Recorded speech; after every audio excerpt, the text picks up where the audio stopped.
Pour la phase de dynamisation, donc on a à peu près 4 semaines pour travailler la dynamique collective qu'on essaye de mettre en place.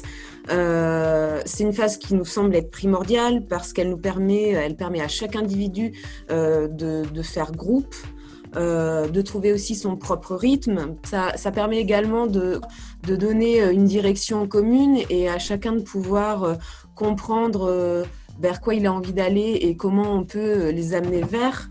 C'est vraiment un moment où on est dans l'interconnaissance, on est dans la mise en mouvement et puis sur la compréhension de la nécessité d'acquérir de nouvelles compétences et l'envie d'acquérir ces nouvelles compétences.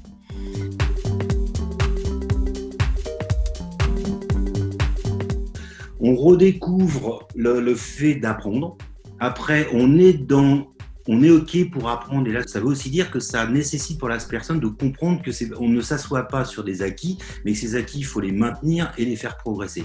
Et après, le dernier espace, une fois qu'on a compris tout ça, c'est comment on entreprend sa vie future et professionnelle. Il est important aussi de faire comprendre qu'il est possible de progresser tout au long de sa vie.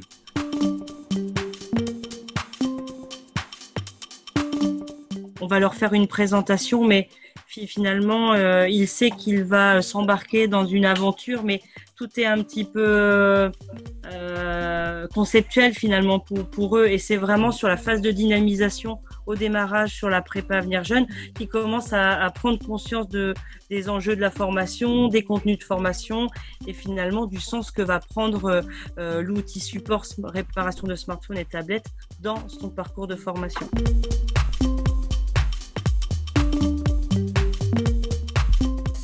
À faire ensemble et puis faire avec ses mains aussi. Enfin, la technicité, elle était primordiale dans la motivation. Il y avait de l'appétence et puis certains venaient sans forcément de projet professionnel défini, comme c'est souvent le cas, voire pas forcément de domaine préétabli ou projeté, mais il y avait la curiosité d'eux. Ils ont tous beaucoup appris, ils ont pris un grand plaisir à faire ensemble, à se retrouver, à être aussi dans la découverte pour certains d'un domaine qu'ils ne connaissaient pas vraiment autre que l'utilisation quotidienne de l'outil. Puis on a valorisé un maximum leur savoir-faire lors des ateliers techniques.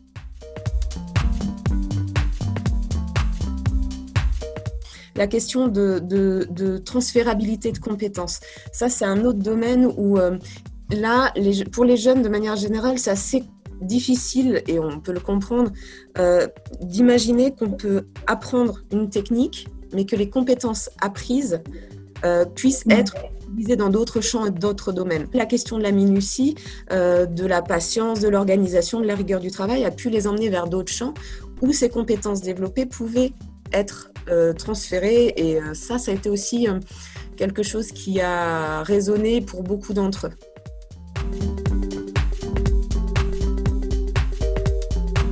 J'aurais envie de vous parler de Gwendal, qu'on accompagne aujourd'hui sur l'accompagnement à la qualif. Gwendal a un profil un peu particulier parce que le plus âgé du groupe, qui est quelqu'un de très très introverti. Et pour le coup, la phase de dynamisation a permis de comprendre à Gwendal qu'il avait envie de rester, mais c'est pas là où ça s'est joué pour Gwendal.